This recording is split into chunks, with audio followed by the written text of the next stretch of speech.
बिस्मिल्लाहिर्रहमानिर्रहीम। अस्सलाम वालेकुम फ्रेंड्स, कैसे हैं आप सब लोग। उम्मीद करती हूँ मैं आपकी होस्ट आमना आपको वेलकम करती हूँ कुकिंग विद आमना में। आज मैं आपको बहुत ही मजेदार और आसान सी खीर की रेसिपी आपके साथ शेयर करूंगी जो कि बहुत ही मजेदार है और बहुत जल्दी बन जाती है। आप मेरी इस रेसिपी को जरूर ट्राई कीजिएगा और कमेंट्स करके बताइएगा कि आपको मेरी ये रेसिपी कैसी लगी। मेरी वीडियोस को लाइक करना ना भूलें, इसको अपने फ्रेंड और फैमिली मेंबर्स के साथ जरूर शेयर करें। अगर अभी तक आपने मेरे चैनल को सब्सक्राइब नहीं किया तो सब्सक्राइब कर लें और साथ के बेल आइकन को दबा दें ताकि मेरी आने वाली हर नई लेटेस्ट वीडियो की अपडेट सबसे पहले आपको मिले। आइए चलते हैं आज की रेसिपी की जाने। बिस्मिल्लाहिर्रहमानिर्रहीम।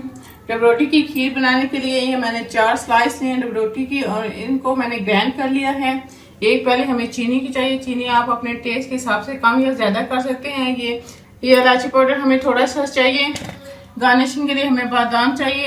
ये मैंने थोड़ी सी बर्फी ली है। अगर आपके पास खोया है तो वो भी आप इस्तेमाल कर सकते हैं। और ये हमारे पास क्रीम है। अब ये थोड़ी सी अगर आपके पास घर की मलाई है तो वो भी आप इस्तेमाल कर सकते हैं। इसके अंदर हमारे पास आधा लीटर दूध है और उसको मैंने गर्म होने के लिए चूल्हे के ऊपर रखा है।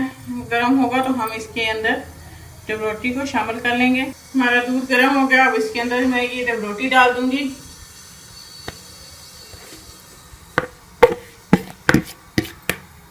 इसको हम मिक्स कर लेंगे और इसको हम स्लो आंच पे गाढ़ा होने तक पकाएंगे। इसके साथ ही मैं ये इसके अंदर चीनी भी डाल दूंगी। इसको हम अच्छी तरह से चीनी को मिक्स कर लेंगे इसके अंदर।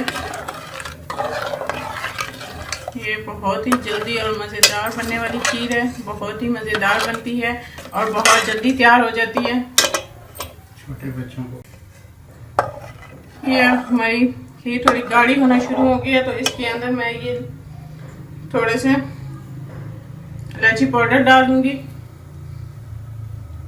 और इसके अंदर हम ये बर्फी डाल देंगे। अगर आपके पास खोया हो तो वो आप इसके अंदर डाल दें। तो इसको हम अच्छी तरह से मिक्स कर लेंगे। इसके अंदर साथ ही मैं ये क्रीम भी डाल दूंगी और इसको अच्छी तरह मिक्स करके हम गाढ़ा होने तक पका लेंगे। ये मुझे इसके अंदर जो मैंने बर्फी डाली थी वो और क्रीम जो है वो अच्छी तरह से मेल्ट हो गया और हमारी खीर जो है वो गाढ़ी हो गई है।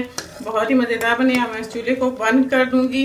आप भी मेरी इस रेसिपी को ज़रूर ट्राई कीजिएगा और कमेंट्स करके बताइएगा कि आपको मेरी ये रेसिपी कैसी लगी। मेरी वीडियोस को लाइक करना ना भूलें, इसको अपने फ्रेंड और फैमिली मेंबर्स के साथ ज़रूर शेयर करें। अगर अभी तक आपने मेरे चैनल को सब्सक्राइब नहीं किया मैं आपसे रिक्वेस्ट करना चाहूँगी कि मेरे चैनल को सब्सक्राइब कर लें और साथ के बेल आइकन को दबा दें ताकि मेरे आने वाली हर नई लेटेस्ट वीडियो की अपडेट सबसे पहले आपको मिले। इंशाल्लाह फिर किसी नई और आसान सी रेसिपी के साथ आपसे दोबारा मिलेंगे। तब तक के लिए अल्लाह हाफिज़।